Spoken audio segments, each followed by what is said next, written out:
Hello. All right. Ooh, we're live stream. Okay. Have you heard of Awakenpedia? No, please tell me more. I'm highly intrigued I already. cannot tell you more because I know a little, but what I can tell you is that it is an online spiritual community that I joined about a year ago. And they offer a lot of it's by like donation Hmm. or like just support. It's very community based and it's a whole different array of people. So, like our coaches directory, Sure. it's similar to that where like you can, if you're depending on what kind of member you are, you can put yourself in a directory and people can reach out to you for coaching, for healing, for different things. And there's an array of different people offering their gifts and specialties. And yeah, it's a I cool love it. place. So every so often they have like weekend online retreats, and then they bring in a number of facilitators to offer different workshops, talks, meditations, whatever. And so I signed up for one in June. I need to have the content prepared and you send it to them because they want to look at it, obviously, to make sure that It's like a what we're mini TED teaching. Talk. Right. Yeah, sure. And except for it's a full hour. It's Ooh, not 10 wow. minutes. Yeah, it's like a full hour that I get. So the topic I chose, because they give you an option to choose from different things. And the workshop itself, or not the workshop, but the weekend retreat is called Dissolving the Illusions of the Mind. And I'm like, yeah. And so the topics that I got my first choice, and what I chose was the illusion of specialness, which is just sign me up. Because on one hand, we're all so special. I mean, I'll get there. And also, what makes you so special? Once again, it's like just complete opposites. So in true form, I went to my chat GPT, who's getting to know me quite well, by the Isn't way. it scary? I It's like scary good. Like It's scary good. it's I like feel it's like a developing of like a friendship where it's like the more you speak, the more it knows, and then it returns the interaction back to you, and you're like, oh, you were listening. You're like, you remembered. Like just Oh yeah, there's that specialness again, there's that right? Ooh, specialness. Like, oh my so God. special. Oh my gosh. The robot that I've trained to know me knows me. Right. I'm so special. Anyhow, I'm going to tell you what it says. Oh, this is gonna be good. Yeah. So first of all, this is where I'm like, you do know me. It's like, this is a powerful and nuanced topic. And based on your work, Jill, it says my name, I can see it fitting beautifully into your broader themes of authenticity, surrender, and self-discovery. The illusion of specialness is especially ripe for deep reflection. It invites us to dismantle ego narratives while still honoring our uniqueness. Here's how you could approach it and what to keep in mind as you guide others through it. And it says the illusion of specialness, and this is what I want us to talk about. I'm not going to go through the whole thing, but the illusion of specialness is the ego's belief that we are neither more or less than others, exceptional in a way that separates us. It often masquerades as spiritual superiority, the chosen one complex, or even deep unworthiness, which I found fascinating. And then it says, no one could possibly understand me. Ooh. Yeah, Ooh. yeah. Both ends of this spectrum are ego driven and keep us from experiencing the oneness of being human.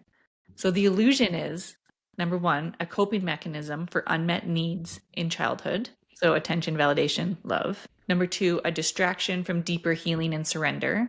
And number three, a barrier to true connection, humility, and Dharma service. Yeah. And then it says why this fits your work as a reflector in human design. And it starts talking about that. I'm like, oh, chat. Yeah, how special I am in human design. Isn't that interesting? So interesting. I don't know why this is important to me. I guess I'm just a semantics person. Did it put the unique in quotations? Maybe I did that. Let me see. Or did you do that? No, I didn't. I emphasized that. Oh, okay. Because I think it's an interesting point of differentiation. Right. Well, being special and being unique are two wildly different things. You know, if you think about now, and I wouldn't probably have thought about that until this moment, really. Truly, absolutely. Because the words feel one and the same. Yes. But they're just not. They're in fact 1000% not. And that's why it's so I'm going to use interesting, and I use this word a lot, but all the same, interesting to have that pointed out because of the differences that actually exist. Like the similarities feel very obvious, but what are the actual differences between those two things? And it's part of that point, if you want to read it again, where it was like, the both not enoughness and also like too muchness, so to speak, in a sense. But the unique is not that, right? No. It's almost, to me, it's like a true to formness, right? You're in such an authentic place that, of course, it is not replicated, but that doesn't mean it's special. Right. Right. Let me see. It said something about the difference between the two. Okay, specialness says I'm better or worse Yeah.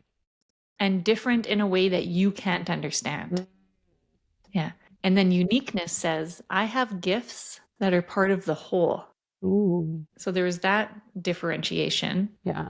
which I enjoyed. But yeah, I'll reread what it said. So it often masquerades, the illusion of specialness often masquerades as a spiritual superiority, the chosen one complex, or deep unworthiness. No one could possibly understand me. So both ends of the spectrum are ego driven and keep us from experiencing the oneness of being human. Yeah. Yeah. That it's a resonant feeling, especially like that can't understand. It's Yeah. like it's almost this badge of like, oh, I'm so special that no one can get me. And it's almost this, like it's saying, this protective layer of not allowing folks either to really get to know me, right? Like Right. the authentic piece isn't there. That's why I'm confusing. Mm-hmm. Not because folks can't understand. It's because I don't allow it to happen, because I carry this air of like arrogance in my superiority and in specialness, that it's like, of course you minions down there would never understand, so why would I present this flavor of myself for you Yeah. to not even grasp the concept? Sure.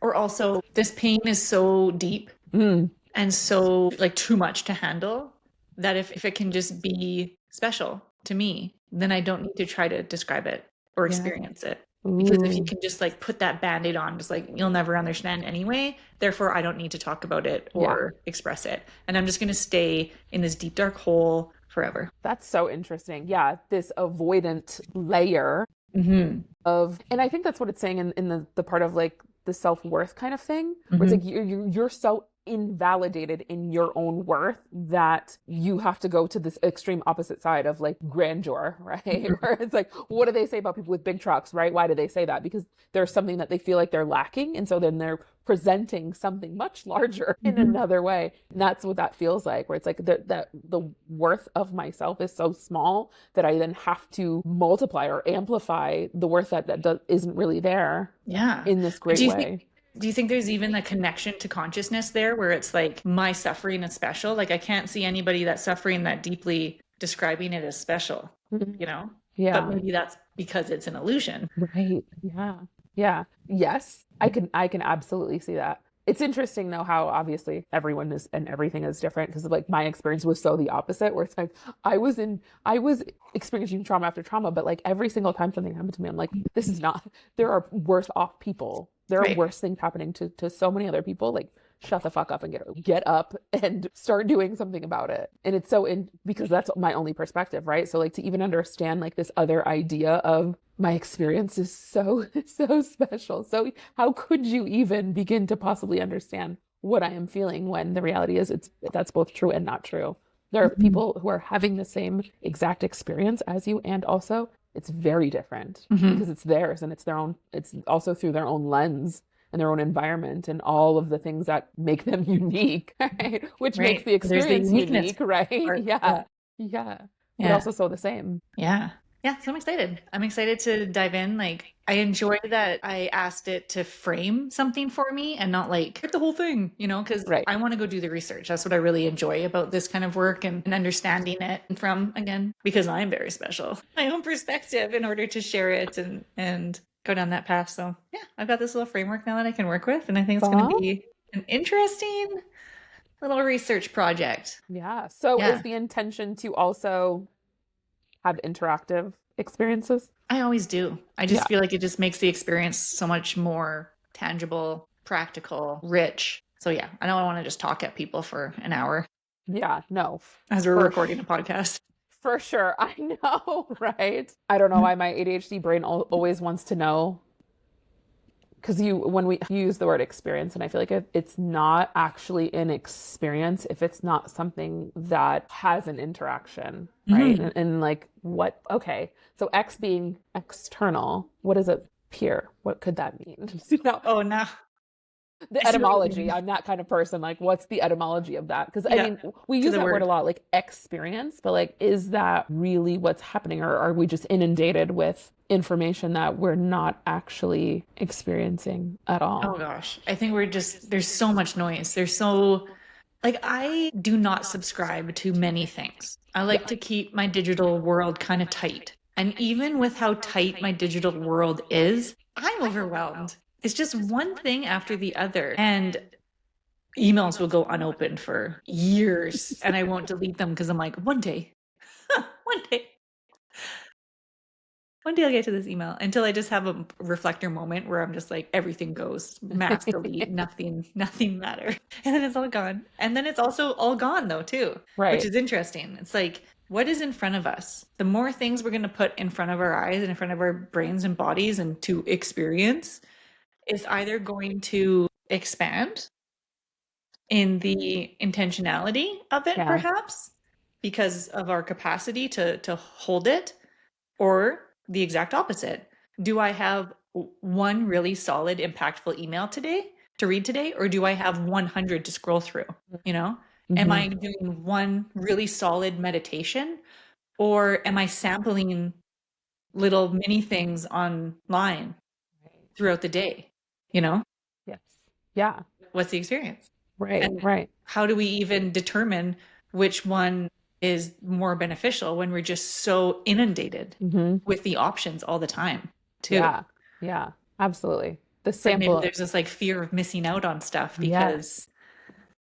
yeah. Yes, that's okay. So, right to that point, I don't know why I think about like when you go to a restaurant and they give you the samples, right? And you Oh, get yeah. to pick so many, and it's for me at least, it is that for that reason. It's not to actually choose a larger experience later. It's Hmm. like the FOMO. It's like I want them all. I want to know them all. Therefore, it almost is a way to mitigate choice Hmm. in the sampling. It's like I don't have to choose. I can just bing bang boom, have them Yeah. all. Which again can be such a Neither, gift, yeah, neither you good nor know? bad. It just is also a choice. Like what is it? What's the choice? What's the reason behind it? Is it to have this fuller experience or is it just because things are hard to choose?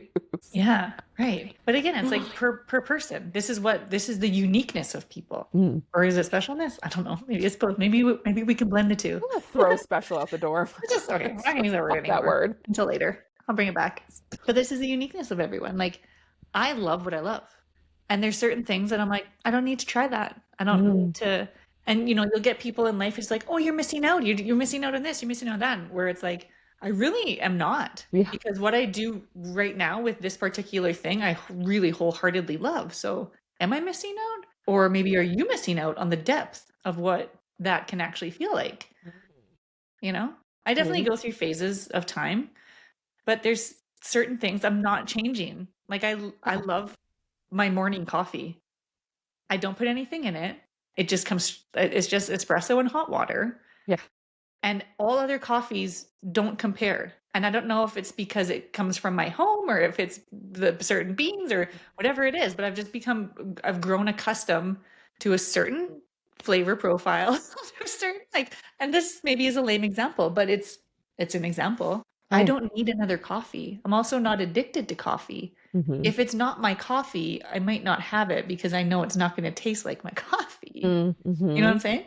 Yes, absolutely. Absolutely. The missing out is only possible if you are looking outside of the current thing that you have, Sure. Or if there's right? something lacking within it. Yeah. Yes. If you're Yes. experiencing a sense of lack in something, then yeah, there's something that you want to expand on or experience in a different way. Here's another lame example. Reese's peanut butter cup blizzard. That's my go-to. Like I will not try a different blizzard. I'll have some like a bite of somebody else's because they'll be like, "Oh my God, like you have to try this one though. It's so good." And I'm like, "No, it's not." Like, yeah, it's good, but it's not what I want. So I never waver. And if I ever have wavered, I've been disappointed. Not in everything in life, but certain things. Yeah, but it's always also the choice behind it. Right. And I It's, think it, also just knowing yourself. yes, and knowing yourself, because it also seems like oftentimes those instances happen when it's someone else Hmm. trying to get you to do something that they feel called towards. And it's like Yeah. going back to the uniqueness, that's unique for you. Right. Mine is this. I can see your experience and love it for you, but it's not mine, nor does it have to be. And so there's not anything missing or lacking because that's for you. Yeah. Okay. Yeah. You know what this is just like an overwhelming requirement to discern. Ooh, That's what we're in. Whole life experience right now is this overwhelming requirement to discern. Because it's like, do I open this email? Do I take this course? Do I listen to that podcast? Do I watch this show? Do I listen to the news? Don't I? Do I read the book? Do I blah, blah, blah, blah. And we have to discern which one is for us. And then we have something like social media going, it's this one, it's that one, it's this, it's this, it's this, from 1,000 different avenues. No wonder we're confused. No wonder we have these illusions of specialness because I don't even think most of us know who we are at all. at At all. all. At all. That's actually so many interesting points. One, never would have thought I would see the place where discernment became an extreme, right? Right. You know what I mean? But it feels like that, doesn't it? Yeah. No, for sure. That's why I'm like a little bit because it's such a strong force for me, at least, of like discernment. So important, obviously, but like anything to an extreme is going to have a negative effect, right? And Mhm. so like this is that we're pushing our limits essentially on each side to see where the middle is and what that looks like and how we can create it. But what you're saying, yeah, totally, like that really far out left side of discernment is it's an inundation of so much information as well. Like it's all of those things. And so because we have so much information, we then have to amplify our discernment to get through it. And it's Right. like we live in this culture of like they have titles of influencer. Like what the fuck does that even mean? I You know. know what I mean? Yeah. Like it's so bizarre to me because I'm old to even think Even like, you. but like, right? But is it not weird? Like that's just a title people hold, an influencer. What do you mean? Who are you influencing? What? Ooh. And what makes you so special? Right. Absolutely. My mind is always blown by that. I think partially because I'm never really been into like peer pressure. And so influence to me doesn't necessarily come from an external place. And so I'm always Yeah, but you're a curious. unicorn. I'm special, obviously, right? You're very special. I'm quite special in that I still try to understand that aspect of being so influenced by someone else's like preferences because you don't know yourself well enough to make those choices for yourself. And it's like discernment is the thing, but also is it even your own discernment? What's the baseline? Right. What are we discerning against if there's no solid baseline? Yes. Yeah. Yeah. I mean, there Of always has self. to be something of comparison, right? That's like relativity. Like there you have to see another in order to understand your own. Yeah. And I get that. And but also it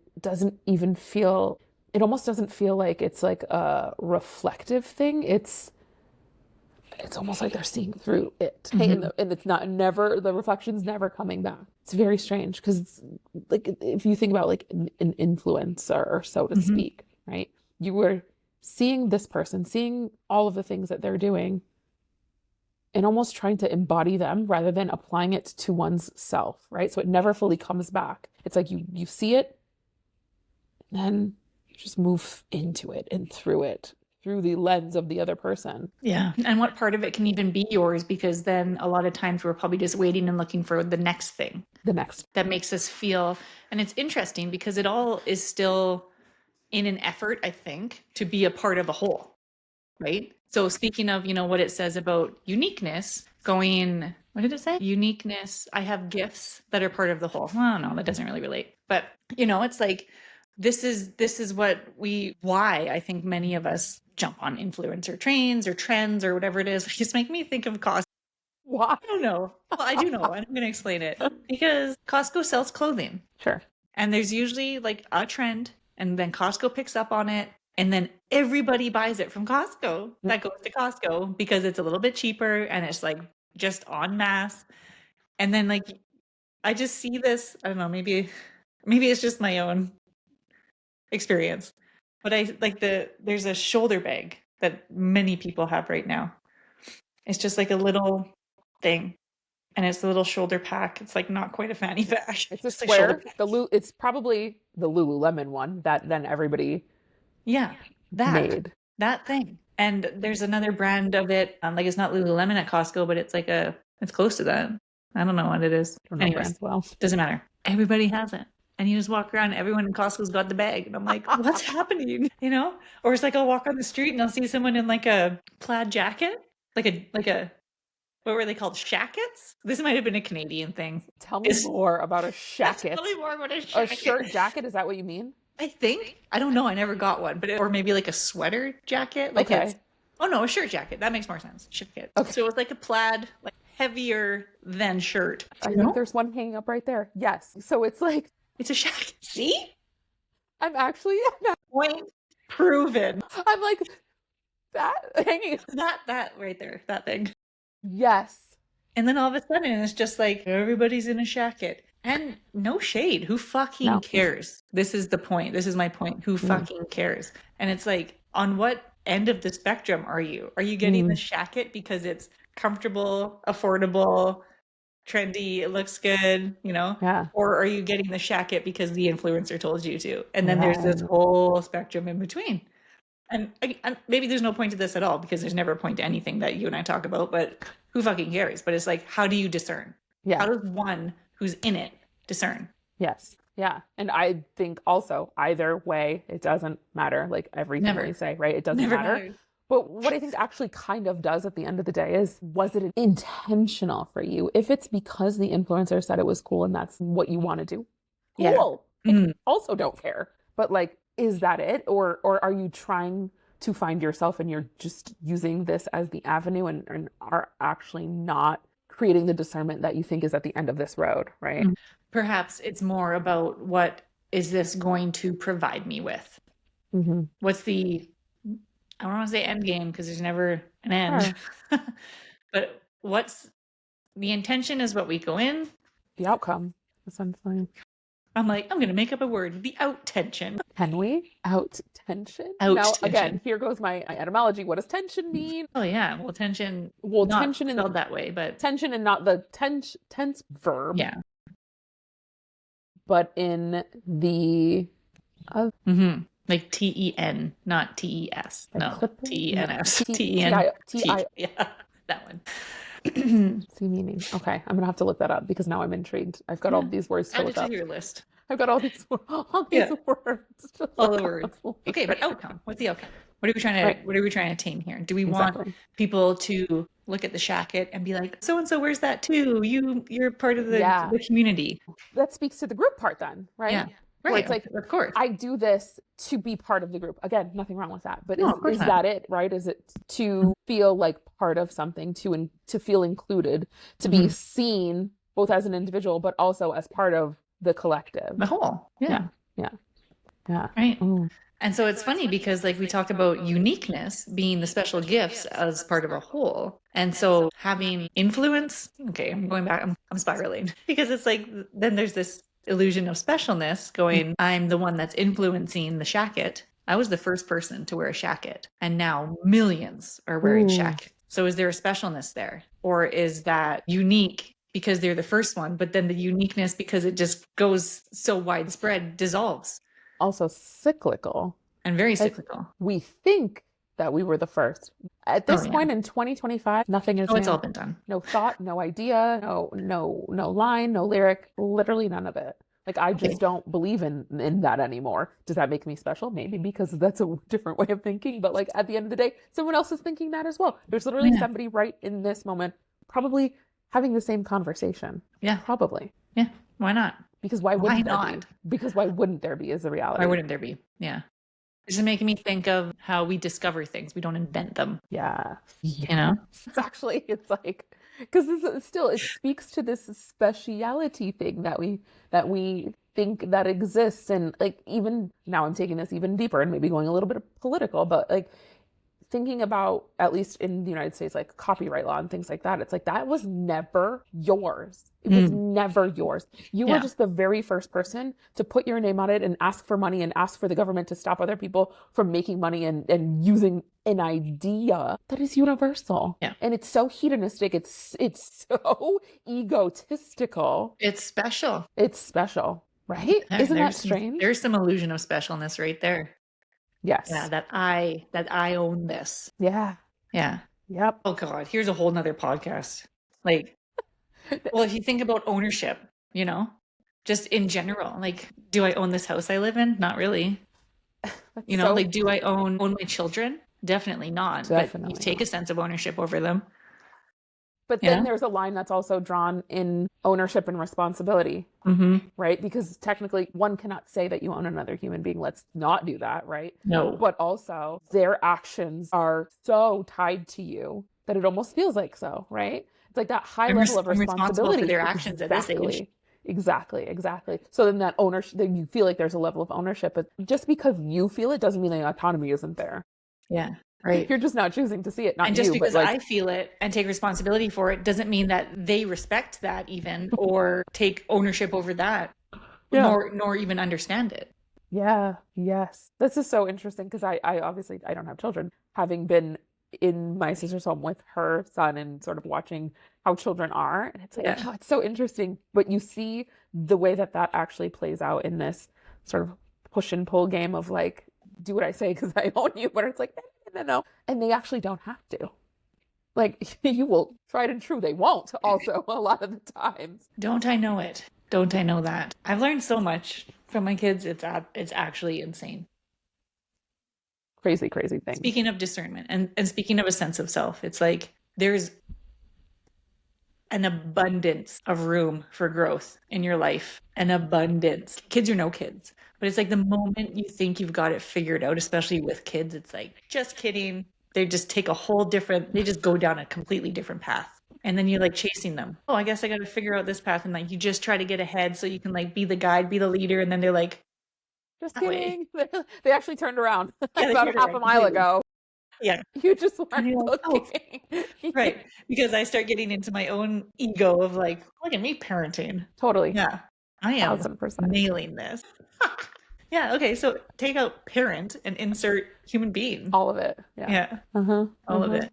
Yeah. Well, also to that point, taking out parent, because we all are in relationship with one another. And so like, just like a parent-child relationship, like we as human beings have relationships to one another. And oftentimes those do meet themselves similarly to like parent-child, like a mentor has that sort of like, you know, that air to them. And mentor influencer, like especially if we have a non-sense of self maybe, or like a sense of self that could require improvement or strengthening. Yeah How funny.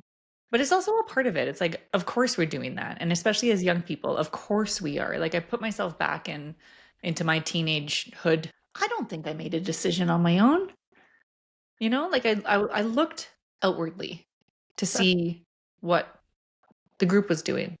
And what was the magazines? It was like Teen. So many good ones. Teen Vogue. Yeah. 17. That was the one. That was, I just like loved that magazine. Adored. All the little quizzes in it and all the things. Adored. That was like the preemptive to Glamour and Cosmo. Teen Cosmo also. Teen Cosmo, yeah. That was a little bit risky. It was. The quizzes were a little, you know, not for the young teen, if you will. Yeah. Yeah. I feel like there's also one with like a tiger on it. Tiger Beat? Does that ring a bell? Must have been Canadian. Maybe. But yeah, you know, and it's like, I remember watching movies and different things like Mermaids. Do you remember the movie Mermaids? I do. And Christina Ricci is like the young child in it. And I just, like I wanted to be Winona Ryder, but then Christina Ricci grew up and she did like Casper, and I was like, I want to be her. Yes. Like, it was just, and again, like maybe this is a reflective quality. I was just going to ask you that. Do you think it is that? Or do you think that's a teenage thing, or even is reflector even a real thing? I don't know. Right? Like, all I know is my experience. Labels, right? Yeah. Like true. I would need to poll. Let's poll a community. Yeah. podcast community. Yeah. Tell us what your experience was as a teenager. But it's like, that was mine for sure. And I often would date somebody and just pick up on all the things that they loved because I also loved them. It was something that would like attract me to the person, or it didn't even have to be like a intimate relation. Well, I mean, all relationships can be intimate. What am I trying to say? Like a romantic relationship. But like so and so plays guitar and I love that. And I want to learn guitar. So I'm going to go date this person and learn guitar. And then this is motorbiking and this is dirt biking and this is that and this is that, snowboarding and skiing and even friends, like different sports. You know, I would hang out with friends because, well, this person's on the soccer team. I want to be on the soccer team. And it's not like that was the only driver, but it was just what I was pulled to. And it made very obvious sense for me to do that as a young person. But the more I think back, the more I go, did I ever have an original thought? You know, I feel like I do today. But again, is it original? 7 million other people before we had the same thought. But it feels different. I feel more free from societal expectations, from conditioning, from programming, from like, I mean, especially expectations. Like I feel the autonomy of being myself and the strength in authenticity more than ever, especially now. Yeah.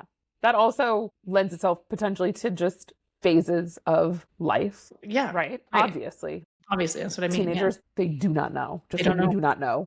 But we know just a little bit more.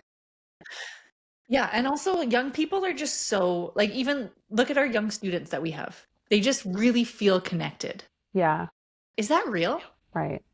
Is it real? I can't tell. It feels real. Yeah. I don't know. It almost lends itself to different aspects of time, right? Time in the sense of like the individual where they are in their development as a human being, and also collectively where we all are together. Yeah. And I mean, we're having conversations that our parents were not having. Right. Yes. Publicly. Also, we're connected to so many more people than ever before, right? You can talk to anybody. We're not even in the same country, and here we are, right? And so there's this other evolution that we have experienced as a collective of being able to share in experiences, which both have brought us together, but also have essentially like taken ourselves apart in a sense. And so that, yeah, it could be because the time is different that things feel so connected, because we had previously, at least what it seems like, have come from an era of non-connectedness where everything, and I think we're hopefully at least moving out of that situation of the individual, because I think we've gone really extreme with that. Like the individual is because we didn't understand it so much, right? We lived collectively for so long in human history where it's like we had to depend on one another, and that's why a lot of our conditionings are as they are, because of the collective really needed to be the most important, not the individual, but we're already there, right? The individual, we got it, it's cool. Now apparently it's special, and like, well, the illusion of special. Right. Maybe it's time to like dismantle the illusion. Come back to, now that we've got the I and the we, integration of those both things, because the uniqueness does matter, and it matters to not only us but the collective as well. Yeah. Hopefully that's where we're going. The I and the we. No, it makes complete sense. And it's interesting too, because if you think about the pendulum swinging, when we talk about this, it's like it's over here, now it's swinging all the way over here, and we just need to bring it back to balance. Well, we're never finding the balance though, and that's the part that's scary, because it's like once it starts swinging, it's going to swing all the way back to the other side. Absolutely. It's the only way, it feels like, for us to kind of wake up to finding the balance again. So it's like there'll be periods of time where it does feel balanced. You know, maybe that was the 80s and 90s for us. Really, truly. You know, and even our elders, like it just feels like that was just an easier time. Yeah. An easier time than the 50s and the 60s and 40s. 20s, for sure. 20s for sure. 20s for sure. You know what I mean? Yes. So it's like generational, perhaps. That reminds me of, and this might be far off, but for some reason it came into my mind, this quote, and I'm going to paraphrase and butcher the whole thing, but essentially what they say is like, weak men create strong men create weak men, and it's continual and it's perpetual, because there is, right, like let's say the era of the previous times is the struggle, right? And so the output then for you and for your next of kin is to not struggle. And so let's just call it what it is. That's softness, that's weakness, and that's okay. But then because that exists, strength has to come back, right? Because we've gone too far. We've gone too weak. We need to toughen back up. And like that's such, it seems like a harsh thing to say when people are like, oh, toughen up. And it's like, it's both harsh and also kind of a reality as well. You do need to have both softness and hardness and know there's the discernment again, when to use it and when not, and when it's applicable and when it's not, and all of it. Why. Right. Yeah. Mm. Yeah. And why. I think we get really trapped too in just feeling a requirement for certain things. Yeah. You know, like I definitely right now feel like I got to be strong. I got to be tough. I got to hold everything together. No one else is going to do it except for me. Mm-mm. And that's just not true. You know, like there's so many people in my life that are helpful, supportive, caring, loving, all of the things. It's like, again, why do I feel the need that I need to be the one? Mm-hmm. We're not going to open up a whole thing right now. We'll do that later. Yeah. We'll do that later. It's another podcast, you know, but again, it's this conditioning stuff. And it's like, what would it feel like to just let the pendulums balance? Yeah, absolutely. Yeah. And that's like a surrender. And folks aren't, you know, not everyone's ready for that. Not a lot of people don't even understand what it means. And I get that and I appreciate that. And I'm sort of, I could go either way. I could take the role, or not. And at this point, it's a no for me. Yeah. I know what that feels like, and I want to know what the other side feels like. The soft, the support, like, cool. Yeah. And oh gosh, like how though? How when it hasn't been an experience? Potentially ever. How do we, again, back to discernment, how can we tell? Yeah. I mean, I truly will only know from the experience itself, because even though like the discernment will always be our own, because my level of strong and hard is so different than everybody else's, right? So what my soft looks like isn't going to necessarily even be the same. It truly has to come from almost like a feeling of, okay, this is different. I don't know this experience. This is outside of what I'm used to in that hardness. And so this is what I'm going to label as soft. Right. But I don't think it's something you're going to create within yourself. It's like, this is going to come externally, maybe from a different person, maybe from an experience, right? From something. And then you discerning in the moment, I'm going to allow this very different feeling to move through me. Yes. Right. Yeah. Because there has to be that level of allowing too. Totally. Yeah. No, that makes a lot of sense. I think I'm thinking more of like, almost like seeing what others experience as softness, applying it to myself. Right. And I think for me, at least, that's where the discernment comes from, is in the application of. That's how you sample what I see. Get your little sample. Yes. Sample. Exactly. Right. My sample is to then get the full meal once I decide what I like. That's good. I'm a hoarder in that way, I guess. Yeah. Sampling. That's a very reflector thing too. Sampling of auras, you know, and so like this metaphor is really landing for me right now.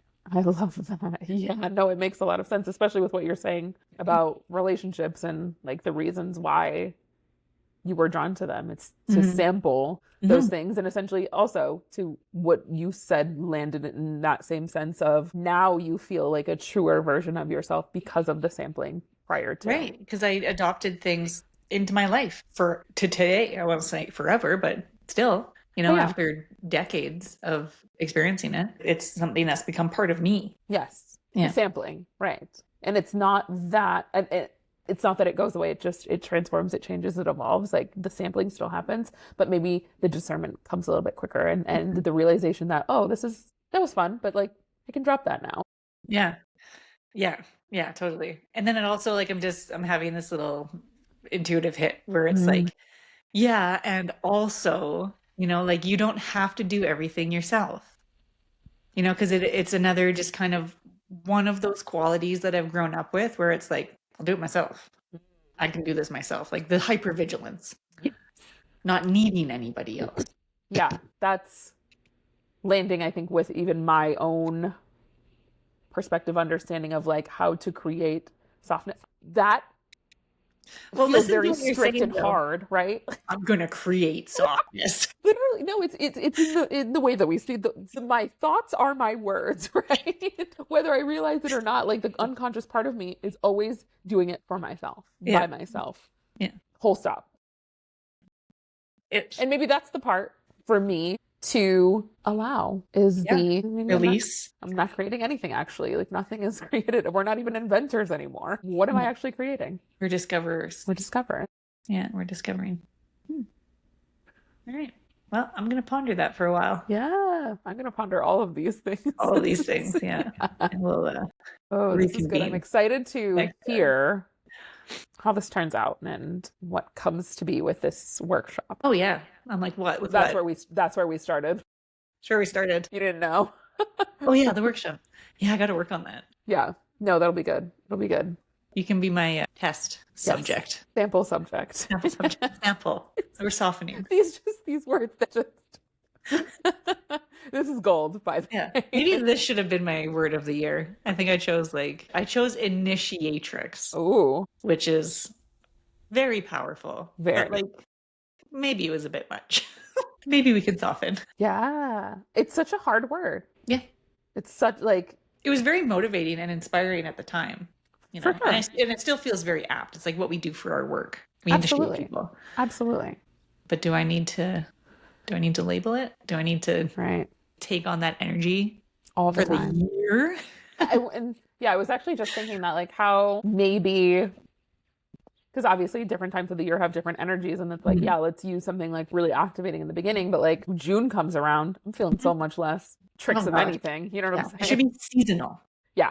Exactly. Seasonal words. Yeah. I'm actually going to change that in my journal. I thought about it because I love that. I have a neurospicy client. That's his word. And I love it. Neurospicy. You resonate, I resonate, we're all resonate with neurospicy. And we were talking about goal setting and different things because it was earlier this year. And that's what we came up with. I was like, maybe it's just a seasonal quest for you instead of, goals. Totally. And there was just I'm running with that. I seasonal love it. quests. And so now I'm going to actually change my whole journal for next year to be more seasonal instead of annual. I love it. Yeah, I'm excited. Oh, that's good. That's good. Yeah, no, that actually resonates really, really deeply in the sense, one, I love a quest. Yeah. I'm an adventurer through and through. Yeah, especially side quests. Give me a quest. Oh, you give me a quest, I've got several side quests. Those aren't questions. It's just which one to choose. But yeah, because everything is cyclical and always constantly changing. And it's how I was in the beginning of the year is vastly different. And also there's still parts that I carry through, whether it's through the year or through my entire life, but also it's constantly evolving. And what I thought was important in the beginning truly never really is. It really always changes, whether I want it to or not. It's generally not It's important until it ceases the need absolutely. to be. Right. Yeah. Yeah. And even that is obsolete, the importance of it anyways. We should change the name of this podcast to Gemini Moons. It is and it isn't. You're welcome. Yes. If I could have an annoying statement, it would be that. That's my byline through and through. Yeah. Yeah. It's yes and no. Yeah. Oh gosh. I think I have 5 planets in Gemini. Wow. Yeah. Anyways, we're not getting on that topic right now. I'm hitting stop. Cut.